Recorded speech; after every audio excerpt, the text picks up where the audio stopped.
انت قادره اليوم بهيدي الصندوق الائتماني انك انت عن جد فيك توعدي الناس باعاده تكوين ودائعها او بالجزء الاكبر من هيدي الودائع. نحن اهين شيء نجي مثل ما بيقول نكتف اجر على اجر ونقول ما بنقبل باي شيء بلبنان الا ما تردوا كل الودائع.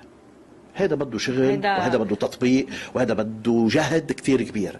ركيزة هذا الجهد هي الصندوق الائتماني اللي بيحط أصول الدولة اللبنانية من ناحية بهذا الصندوق بيقيمها، اثنين بيحفظها من اللي صالين عليها تيفلسوها ويشتريوها بالليرة اللبنانية وحدة، وثلاثة بيعمل الشراكة مع القطاع الخاص بجيب مصاري للدولة، ومن جزء من هيدي المصاري بتعملي إعادة تكوين الودائع وبتريح الناس. من جهة بترفعي وضعك الاقتصادي بيرجع بيتحسن، ومن جهة بتعطي الاطمئنان والثقة لهيدي الناس اللي راح جنى عمرها.